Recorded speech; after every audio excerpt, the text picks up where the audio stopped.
Assalamualaikum warahmatullahi wabarakatuh. Pekan pertama BRI Liga 1 telah selesai digelar, yaitu sebanyak 9 pertandingan. Tentunya Madura United memimpin di puncak klasemen berkat kemenangan mereka atas lawannya Barito Putra 8-0 atau 8 gol tanpa balas. Salah satunya tentunya berkat hat-trick salah satu pemain asing dari Madura United, yaitu Lulinha. Sementara di posisi 2 klasemen di sini dihuni oleh Borneo FC yang menang telak atas lawannya Arema FC dengan skor akhir 3-0. Kemenangan Borneo FC ini tentunya seolah-olah membalas kekalahan mereka di final Piala Presiden 2022. Lalu tentunya di posisi 3 ada Persita Tangerang yang mengalahkan lawannya Persi Kediri. Ada juga di situ berurutan ada kemenangan Dewa United yang mampu mengalahkan Persis Solo. Ada juga tentunya sang tuan rumah, sang juara back to back yang mampu mengalahkan Persi Jakarta dengan skor tipis 1-0. Ada juga PSM Makassar yang mampu menang di kandang lawan, yaitu di kandang PSS Sleman. Ada juga tentunya pertandingan kemarin kemenangan Persikabo atas lawannya Persebaya Surabaya. Namun ada juga yang berakhir imbang, yaitu salah satunya pertandingan big match antara Persib Bandung. Persib harus puas berbagi angka dengan Bayangkara FC dengan skor akhir 2-2. Dan ada juga tentunya di pertandingan pembuka, yaitu ketika imbangnya PSIS Semarang versus Ranusantara FC. Namun tentunya sebenarnya bukan itu yang ingin gua bahas seperti video gua kali ini, namun tentunya tentang yang ingin gua bahas tentang mulainya Liga 1 atau dimulainya Liga 1, namun udah mulai lagi wasit-wasit kita bikin kontroversi atau keputusan kontroversial di pekan pertama Liga 1. Jelasnya yaitu seenggaknya ada 3 keputusan wasit yang kontroversi di pekan pertama ini. Salah satu yang pertama adalah keputusan wasit di pertandingan pertama, yaitu antara pertandingan PSIS Semarang versus Ranusantara,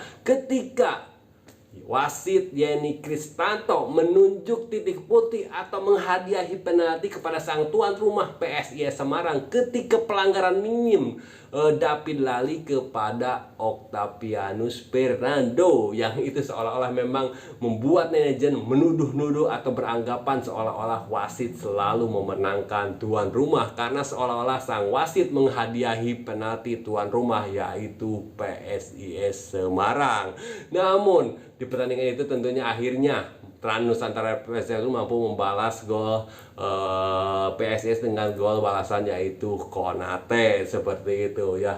Dan keputusan wasit kontroversi yang kedua yaitu ketika sang wasit Farid Ketaba tidak menganggap handsballnya sang pemain Bali United, sang pemain belakang Bali United Imade Andika. Bahkan saat itu pemain Persija Jakarta pun langsung menggerumuti dan protes keputusan wasit yang tidak menganggap itu handsball tentunya. Bahkan di akhir pertandingan pun sang pelatih Persija pun sangat menyayangkan kita tidak mempunyai VAR, karena memang itu jika itu dilihat dari tayangan ulang atau apalagi jika kita mempunyai VAR, tentunya itu kemungkinan besar hampir 90% itu penalti. Namun tentunya memang anggapan wasit terlalu mendukung ruang rumah tentunya enggak juga, karena di pertandingan itu juga ternyata ada 2 keputusan wasit yang sangat janggal atau kontroversial, yaitu ketika Farid Ketaba tidak bergeming ketika ada pelanggaran Maman Abdurrahman kepada Barga.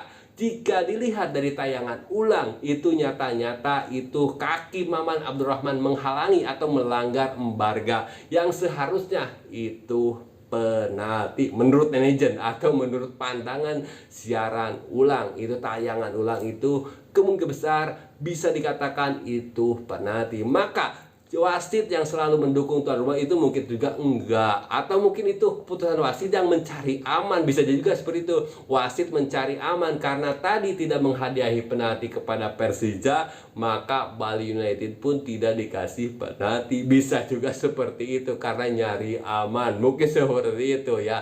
Nah, mungkin itu ya, seenggaknya ada 3 keputusan wasit yang kontroversi di pekan pertama. Mungkin memang ada lagi, namun memang tidak tidak tersorot. Dan kita tentunya kita doakan semua wasit kita, wasit liga kita terus ke depannya, terus dan terus makin lama makin bagus. Dan memang itu pun sangat dikomitmen, ketua PSSI kita pun berkomitmen akan terus melakukan pelatihan-pelatihan buat wasit kita, buat perbaikan kinerja wasit kita. Walaupun memang tentunya harapan itu sebenarnya agak-agak tipis ya, karena memang ini keputusan wasit ini selalu ada kabar. Seenggaknya memang selalu ada usaha, harusnya ada harapan. Mudah-mudahan kedepannya makin lama makin baik lagi ya, seperti itu kita doakan semua.